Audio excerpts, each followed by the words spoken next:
testimony of Lieutenant Colonel Oliver North at the Iran-Contra hearings. Here is Peter Jennings. Good morning. We can pretty much assure you, or reassure you perhaps, that barring the completely unforeseen, this is going to be the last morning of Colonel Oliver North's testimony before the Iran-Contra committees on Capitol Hill. At least that is what they tell us. He has been there already for more than 30 hours in public. He has been strong, as you have surely seen, throughout most of it, and even seemed to enjoy some of it. There are 10 congressmen or senators who wish to question him this morning. They may not all decide to do so. Colonel North may or may not have a large place in the nation's history, but as you can see, there he is this morning signing autographs. In this country, we have a greater passion for autographs, it seems, than in any other country that face the earth. And so those autographs of Colonel North will go into some collection somewhere. Senator Inouye brings the hearings to order. That we will finish this morning. Chairman Hamilton. Chair recognizes Mr. Corder. Thank you very much, Mr. Chairman. Good morning, Colonel North. Good morning, Congressman Corder. Into an area that I would also like to get into. It's the area of leaks. Lieutenant Colonel North has indicated that one of the main reasons that he was not totally candid with the Congress is because he deeply felt that what he said to the Congress would not be kept by the Congress. It was indicated by the chair, who has, by the way, acted, both of them, in remarkable bipartisan way, and they've shown splendid leadership here, and none of my comments today should be interpreted as criticizing them, but it was indicated by the chair on the Senate side, Senator Inouye, that he had received a communication from General Odom, and General Odom said that, in fact, no leaks had come from this panel, or this joint panel. And I would like to set the record straight there if I can, and I would suggest that the full letter of General Odom be placed in the record, because I don't have time to read the whole thing, and I'd like to read just part of it. He did indicate that as follows to a letter from General Odom to the chair: I did not say that there have been no leaks by the committees. I simply do not know whether or not this is true. I've been told that there have been some leaks on non-signal intelligence material.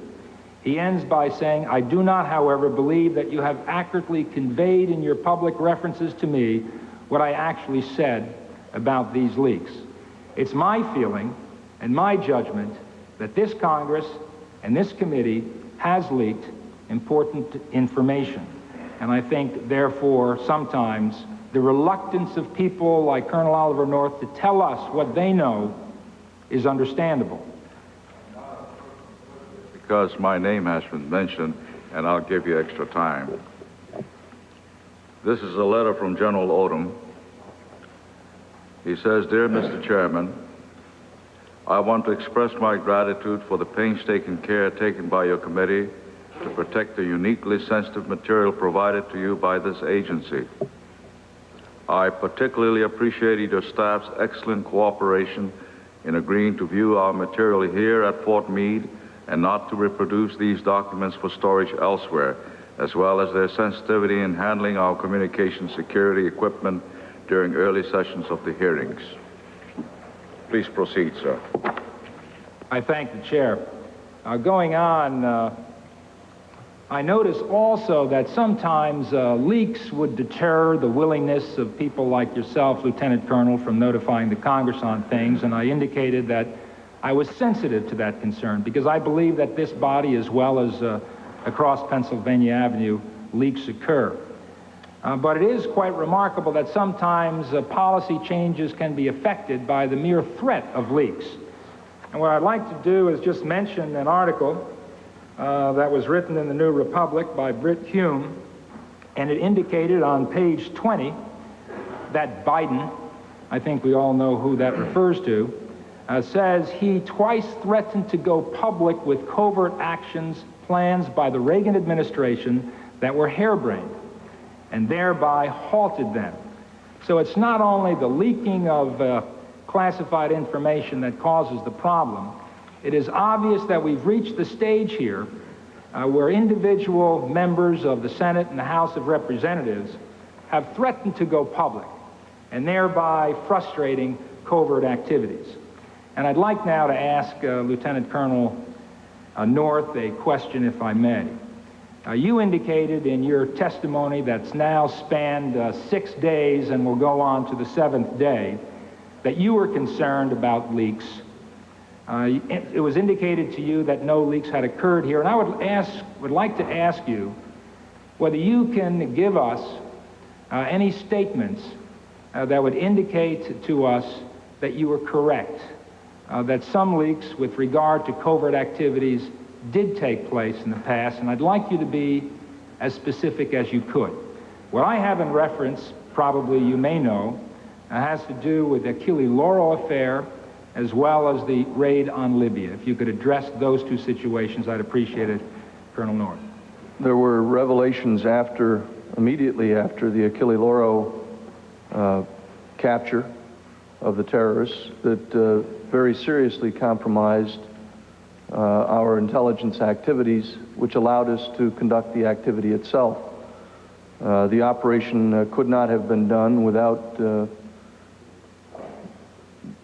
the availability of certain intelligence, and the statements made by a number of members of Congress thereafter seriously jeopardized that effort and compromised those intelligence gathering means.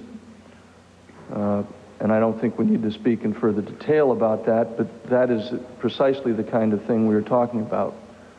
In the case of the Libya raid, there was a detailed briefing provided at the White House in the old Executive Office building, which was hosted by the President.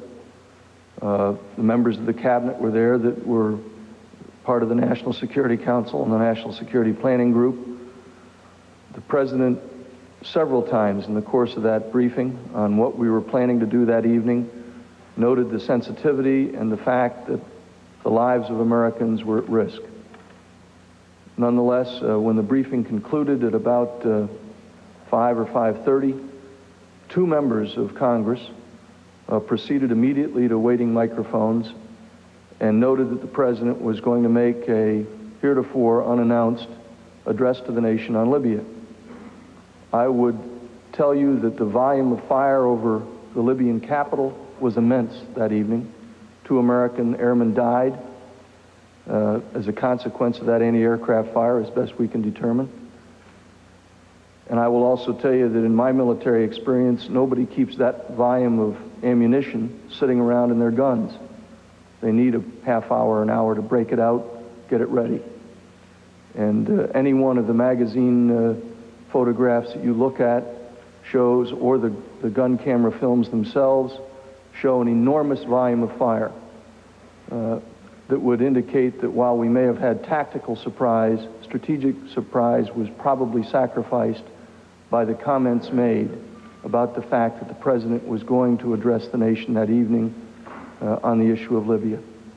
If I were Muammar Gaddafi hearing those words, and there is no doubt that he did, this very session is being broadcast all over the world, as you all know.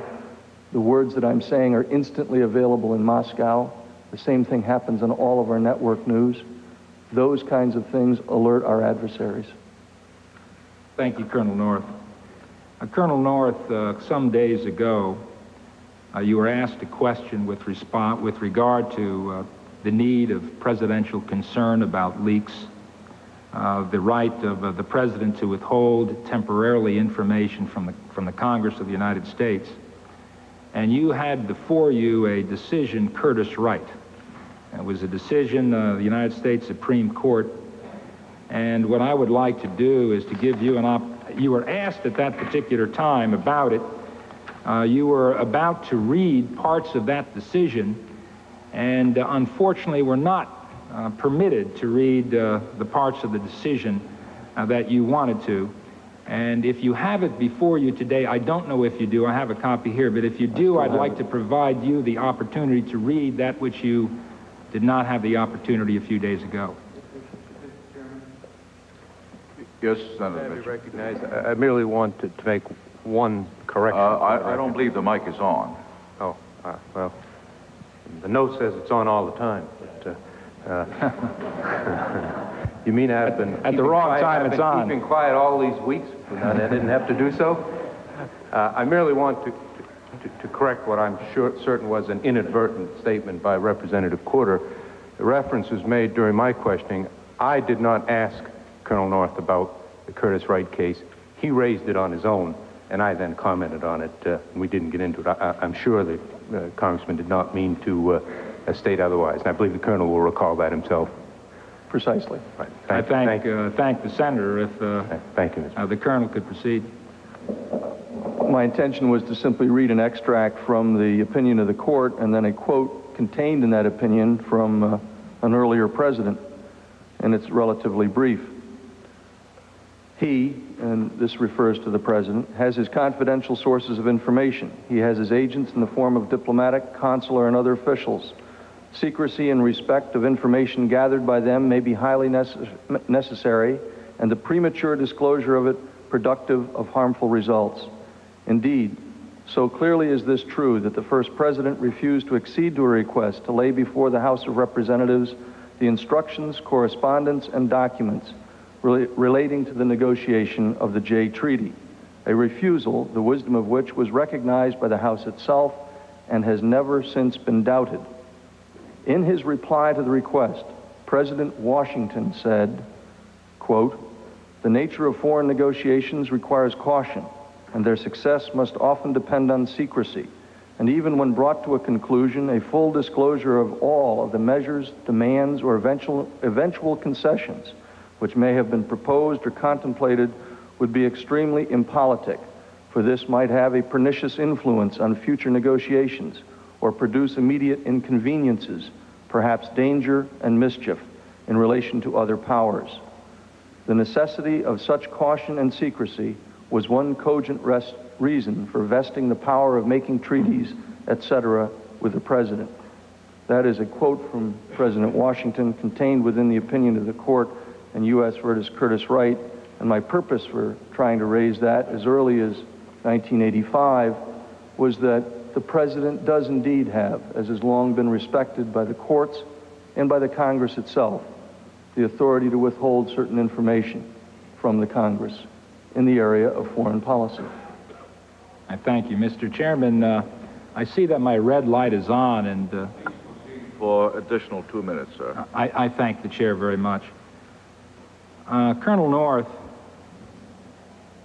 before you came to testify, others, of course, testified about your activities, about accounts. Traveler's checks were listed on the board to your left. And as you know, there was, or you may not know, there was a great deal of snickering and laughter about that, about snow tires, about food. You answered those questions, and I think probably everybody on the panel appreciates those answers, and I believe those answers, and I think most people on the panel do as well. Obviously, the laughter is now stopped. The jokes have now ended. People are treating your testimony with a great deal of seriousness. That is absolutely the way it should be. It was suggested a few days before you came here that you were engaged in plans to become rich. We know that's not the case now. And that you had taken money that wasn't yours. That we know that's not the case now. Albert Hakim testified, I think, quite remarkably about an incident where you were in Iran and you were given the opportunity to walk away with an $8,000 rug. Do you recall that incident? It was in, I believe, Mainz, Germany that event occurred, but it was an Iranian who offered the rug, yes, sir. When did that event occur, and what happened there, very quickly? My recollection is it occurred in one of the meetings during the summer or autumn of 1986. The Iranian intermediary of the second channel brought the rug with him to the meeting, a beautiful Persian carpet, and offered it to me, and suggested that it was an appropriate gift from a person who cared deeply about reopening a relationship with his country. And I simply told him that that was something I couldn't do, I couldn't accept it. He offered me a handful of pistachio nuts, which are something grown a lot of in Iran, and I took them. And I ate them. Did you eat them all? I did, sir. And they were good nuts. Mr. Chairman, again, I appreciate the extra time. I see that my time is up. It's pretty obvious. I think it's appropriate for me at the present time to make my motion. So, Mr. Chairman, I move that Colonel North be given the opportunity to give his presentation here as the question was raised here in this room with Americans watching. I ask for a roll call vote on that, Mr. Chairman. I got an amendment, Mr. Chairman. Will you state your amendment?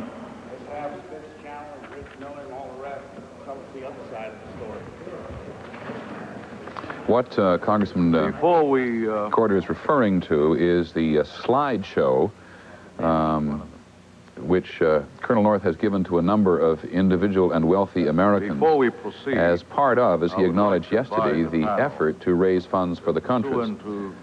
Let's see what they decide. Desires, we have made arrangements to have the special viewing of the slides in room S358, 385 in this building at 7:30 this evening. What Congressman Corder is trying to do, of course, is to enable Colonel North, to whom he is extremely well disposed, to do his slideshow in this room and therefore at least make it available to national television. And it will take 2 hours to clear this place. Many people have thought that we've been taking long lunch hours. But some of the members of this panel are well aware why we take 2-hour lunch breaks. And that is to sweep this room. I'm certain you realize what I mean by sweeping this room. And therefore, we will resume again at 3 o'clock. We have already advised Mr. McCollum, Mr. Radzimski, that they'll be testifying. I would presume that they will go on until about 6:30. And therefore, I've scheduled it for 7:30. After we clear this place, the crews that are here now will have to clear out to move off to the house. It takes a little while. If you want to meet in this room, we can set it up for 10 o'clock this evening. Mr. Chairman, is that a question? Do you want to meet here at 10 o'clock this evening? No, I see no reason why we can't have that briefing now. Mr. Chairman? That briefing is part of the testimony. Mr. Chairman. This room can be set up for that type of a briefing. I should also point out that what is in the slides, as I indicated in my opening statement, refers to the question whether we're for or against the Contras. That is not the issue before us. That issue will be before another panel. We are here to discuss policy processes. I'm certain my distinguished friend is well aware of that. Senator Hatch. Mr. Chairman, I don't see any reason why we can't have it right here in full purview. Testimony has been that these slides and this presentation has been shown to thousands of people. And I think it ought to be shown to the American people right here as part of this morning's thing. The slideshow, it seems to me, should be presented because it is relevant. It seems to me it's relevant to these proceedings. Much has been made here of the so-called 1-2 punch. It was a fair comment under those circumstances, but now it ought to be explained and the other side ought to be given a chance. And earlier in these proceedings, as part of a panel of 3 witnesses to give testimony that was, it seems to me, designed to make the point that Colonel North was part of a process to raise money. That same point was raised again by Mr. Lyman, and that's properly so. I'm finding no fault with that in his direct questioning of Colonel North. So I think the subject is not only relevant, it's crucial to the understanding of this, and I think it's crucial to the American people. And if Colonel North, as I would expect him to do, makes a good case for the Contras, so be it. I mean, there are lots of things that we've had to put up with in here before he ever had a chance to explain himself.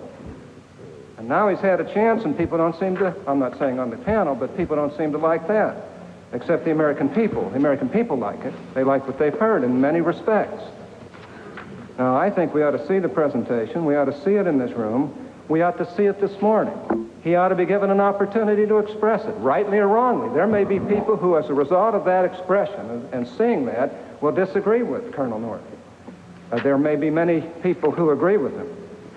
And I really don't see why there's a necessity for a vote. For the life of me, I think it's just something that needs to be done. Would the gentleman yield? Would the gentleman I'd yield? be happy to yield. Mr. Chairman. What you are seeing here is an effort by those for and against the Contras to some extent, or I think you're seeing it developing, to take the opportunity to put forward Colonel North's very persuasive argument for fundraising. There are lots of implications here that he did something wrong in presenting the Contra side as he did, in spite of the, and because of the private fundraising. Maybe that will be the final conclusion, but maybe it won't too. And the only way I'm going to know is if Colonel North has an opportunity to express himself and to show what he did, and to do it basically the way he did it to thousands of people, as I recall his testimony. I think it's unfair if we don't do that, and I think it's unfair to the American people if we don't do it right here. Senator Rudman. Mr. Chairman, since evidently something I said several weeks ago precipitated all of this, I think it might be well to refresh everyone's recollection. I believe the senator from Utah was taking a telephone call in the anteroom at a part of my examination of the Colonel. I think Colonel has answered the question forthrightly. Let me just remind people of yesterday's testimony.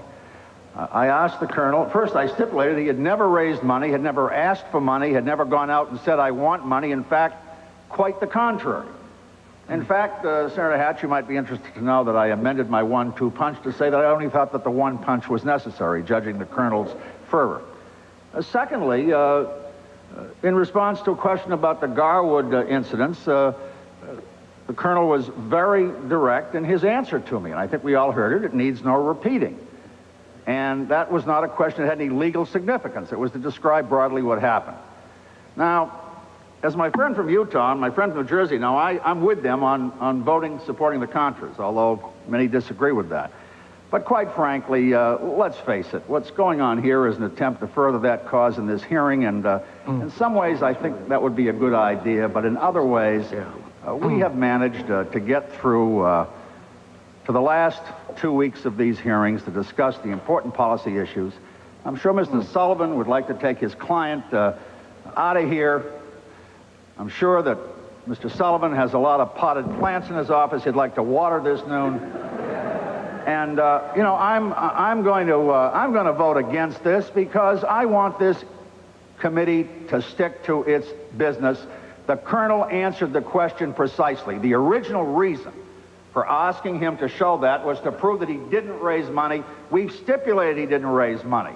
The Colonel, in response to my question, said, thank you, sir, and I said, that's fine. We all know the facts. Well, the Senator yield. So let's not turn this into something it isn't, or let's admit what we're doing. Would the Senator yield? Would the Senator yield to me? Senator yield. Mr. Chairman. Mr. I don't believe he wishes. Do you wish to? I'm all done. Would the Senator yield for just one question for me, or one comment about his remarks? If I could just say this. I find no fault with anything that's been done, except that for a good percentage of these hearings, we had a lot of people who were prejudging this witness based upon charts and security fences and a lot of other things, and I think he came in and explained those. The purpose of my request here, in support of the request of the distinguished congressman from New Jersey, is not to prove the battle for the Contra case. That is not the purpose. Now, if that happens, I will be very pleased. I might as well say that. Because I believe in the Contra cause. I believe in what's happening, what you believe, Lieutenant Colonel North. I believe that you were fighting for correct principles and for this hemisphere and against what really is a deleterious force and all of that. But he hasn't had a chance. Now, I agree also with Senator Rudman. He has stipulated some of the things that he has said, and I admire him for it, and I respect him for it. And he has corrected some of his statements. But there still is an impression left here that you were a loose cannon running around doing something deleterious to our country, when in fact you were telling people of what was happening, and there's an implication here that because Channel and Miller have pled guilty to what, regardless of what they pled guilty to, the fact that they pled guilty, that you may have had some connection with them. And frankly, I think that's got to be cleared up. I think it ought to be cleared up publicly. You ought to be able to give this presentation. The slides are not, are something I think the American people ought to see at this time. And I'd like to do it this morning rather than 7:30 tonight in some small room, or 10 o'clock tonight in here with nobody in attendance. Mr. Chairman. May I say something before I call a recess so that the two panels can discuss this matter separately? To have a slideshow in this room, it will necessitate the darkening of this room. TV lights are such that the slideshow cannot be seen by anyone. Therefore, the slideshow will not be seen by the people of the United States. Reason we do not wish to darken this room at this stage, unless we clear out everyone in this room, is security. And it will take at least 45 minutes to set it up. I have promised Mr. Sullivan, I promised the Colonel that we will quit this morning. At the rate we're going, I'm sorry, Mr. Sullivan, you'll have to wait until 3 o'clock to water your potted plants. But do you wish to have a vote now? Mr. Chairman, if I may respond, I thank the chair for recognizing me. Number one, it's my understanding that this is a request that's been around for a long period of time, and I believe what you say, but I find that those people in charge of the technological aspects of this room should be able to create a situation such that slides can be shown on television. I've had hearings for 9.5 years or 9 years as a member of the House, and many of those slide programs are picked up on TV. I just find it remarkable that for somehow it can't be done here when it's been done 9 years in a row in the House of Representatives. Number two, it's my understanding that if there is a technological problem, which I believe could have been surmounted, then Mr. Cheney has yielded 20 minutes, and it can go on, irrespective of the clarity of the slide program. It seems to me that even if I fail the motion, Mr. Cheney is prepared, stands in the wings, prepared to yield 20 minutes to Colonel North for that purpose. So I would say that I'd like to have the vote. If I fail that vote, it's my understanding that Congressman Cheney will yield his time to Colonel North, and Colonel North should be given the opportunity immediately to proceed with his briefing. Will the gentleman yield? Mr. Chairman, I would like to advise the panel that the yielding of time must be for purpose that will be approved by the panel or by the chair. Well, I don't know what he's going to say, so I don't know whether it's going to be... I would still ask the gentleman to yield. I'd be happy to yield, but I have to get prior approval from the chair of what I'm going to say. I don't quite understand. Mr. Chairman, may I yield? The gentleman yield? I would ask the gentleman yield. If the chair will let me yield, I'll yield. Chair's permission to have the gentleman yield to me. I was advising Mr. Coulter that one may yield his time to another panel member, but the purpose of that yielding must be subject to the approval of this panel, to wit, the chairman. I would ask the chair's permission. Mr. Chairman. Mr. Chairman, I'd like... Senator McClure, I'm recognizing the senator. He's been waiting a long time now. Mr. Chairman, after that, I'll recognize you, sir. Mr. Chairman, I know that it's almost impossible to separate the subject matters in this kind of a discussion or the question that the panel will now address as to whether or not to permit the time to have Colonel North make the presentation. But, Mr. Chairman, there was the implication raised at earlier stages of this proceedings that Colonel North was involved in an activity proscribed by the Boland Amendment in raising funds for the Contras. Now, that implication he didn't raise. It was not an implication raised by him in his testimony. It was an implication raised through the means of other witnesses' testimony, and comments by members of this panel that indeed there was in effect a conspiracy to evade Boland by the device of having Colonel North make the pitch and someone else come in and make the solicitation. And Senator Rudman made reference to it again today, that he had described that as the old 1-2 punch. I don't think it is possible for us, under those circumstances, to deny the opportunity for this panel to see what that really was. Not for the content alone, although certainly it does have content, but because it has a fair relationship and a bearing upon the question that was raised in this committee, that somehow Colonel North's activities were erroneous under the statutes that were in effect at that time. I understand that those who are opposed to Contra aid, and I am not one of those, I'm in support of aid to the Contras, and I'm in support of what the Colonel has done. But I don't and will not vote on this matter because I'm in favor of Contra aid, but because I'm in favor of fairness to Colonel North and the others who were involved in this process. My friend, yield for one moment. I'd be happy. Just so the record is clear, the description of Colonel North's activities, you can read the record, was not his slide presentations, his speeches to the ABA, which were authorized, his other speeches, which were authorized. My remarks and other remarks of this panel were directed to 2 meetings.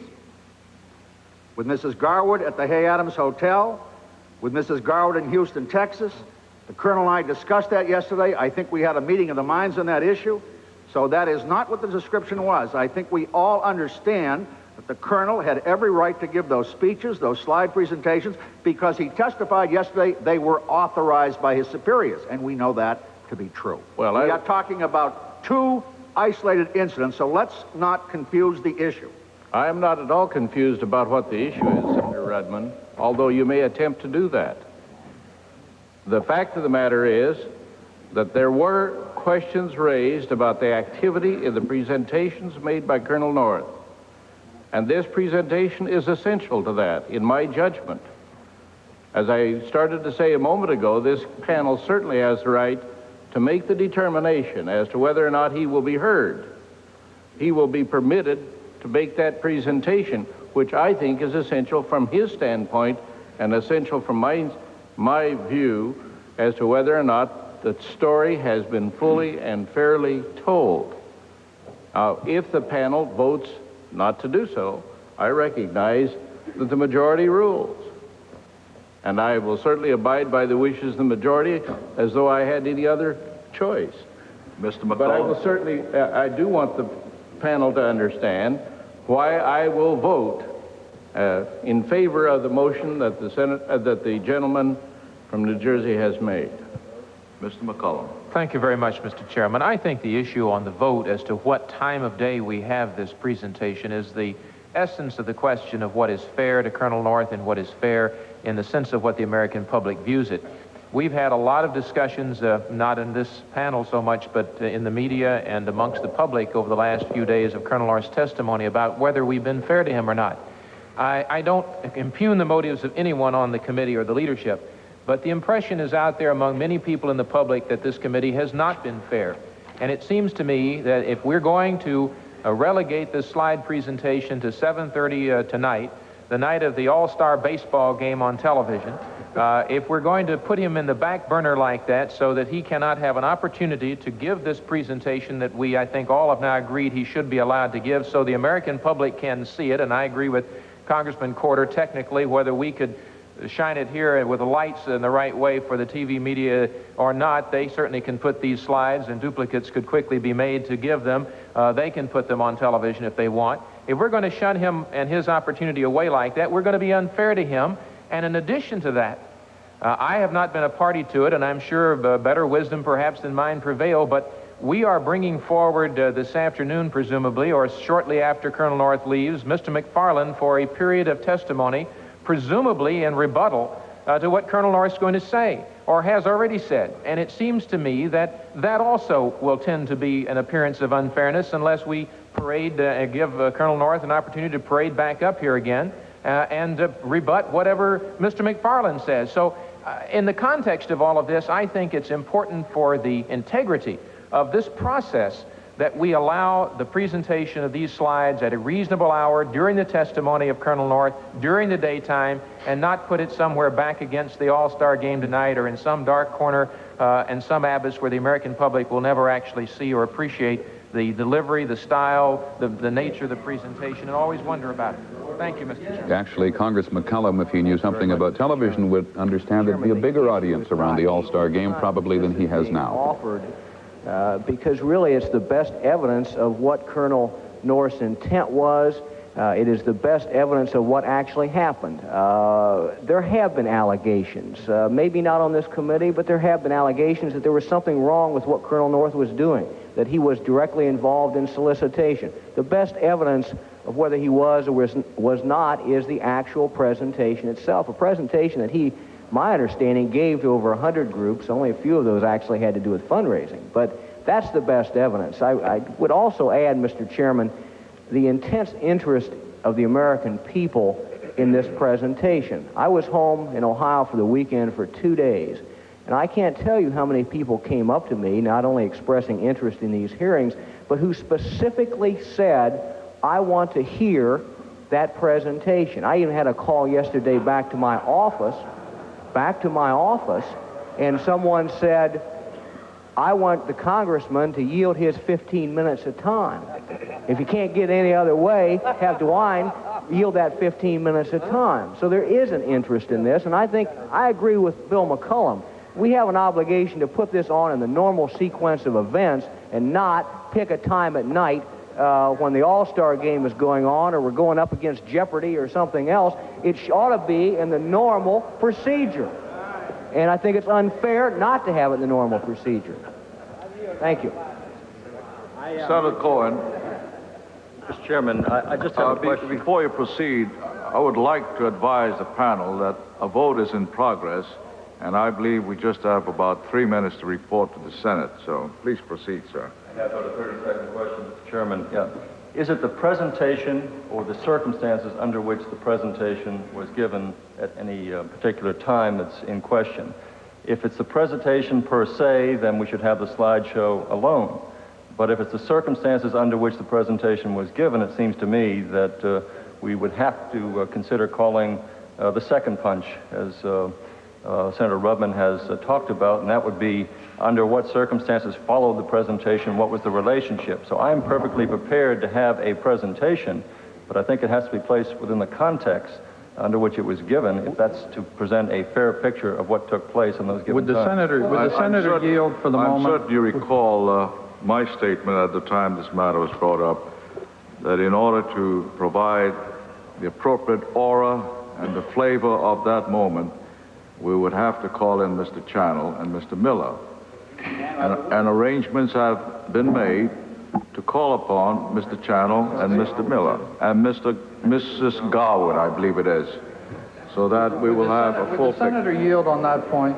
Yes, sir. Mr. Chairman, I just make this observation, that even if you bring Channel and Miller and Mrs. Garwood to make a presentation now, today, that doesn't establish for the committee what the presentation was that was made then, yesterday. In other words, the issue, if there is an issue, and I'm not sure there is because I think Senator Rudman has effectively addressed that question, but if there is an issue, the issue is the nature of the presentation that was made then. And putting together a presentation now doesn't answer that question. Mr. Chairman. Mr. Rudman. Mr. Chairman, I just want to make an observation if we're talking about fairness, and I think I know how this vote might go. I don't particularly want to see Colonel North sitting here describing circumstances with Mr. Spitz Channel sitting next to him, or in the same room with him, a man who's already been indicted and pled guilty to an offense. I don't think that's fair to this witness.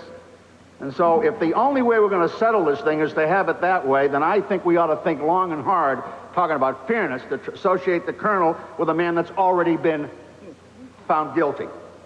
Thank you, Mr. Chairman. Mr. Chairman, I'll just take 30 seconds. That's fine. That is fine with me. I think it's time that we get this out publicly and just plain give the lieutenant colonel a chance to explain what he did. That's what's important. I don't care what the others did. I'll be listening with great interest what they did. But I want to know what he did. And to be honest with you, I think he ought to have that opportunity to tell the American people, and I think the technological problems can be resolved, as Mr. Corder says, and it should be done. Mr. Chairman, Give us time to cool our souls and to cast our vote. We'll stand in recess for 10 minutes. The leadership of Congress in general has been down at the White House meeting with the President, and Sam Donaldson is standing by. What have they been talking about, Sam? Well, Peter, the President's met for about an hour now with the Republican leadership of the House and the Senate. They've been talking about subjects which are not the Iran-Contra Committee hearings, and we'll know what those subjects are when the leadership comes out and talks to us in the driveway. But at the outset of that meeting, during one of these little photo opportunities, the President was questioned by the pool to some extent about what's going on, and here's some of what he said in the Oval Office. Shut me out. Mr. President, how could so much be going on inside your White House without you knowing about it, sir? I don't know that what's going on inside my White House.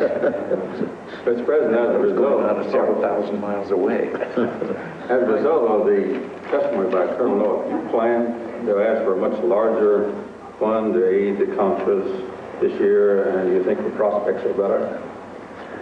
I know that's not a question on the hearings, but I think my position is well known.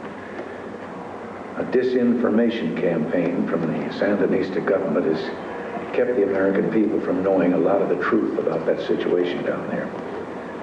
And I think the most decent thing this country can do is to continue to aid the freedom fighters. To the tune of how much? To the tune of how much? 300 million? Well, I can't give 105 billion? I can't give you an exact figure. But you are going to ask for an increase? I'm going to ask us to continue to support the country, sir.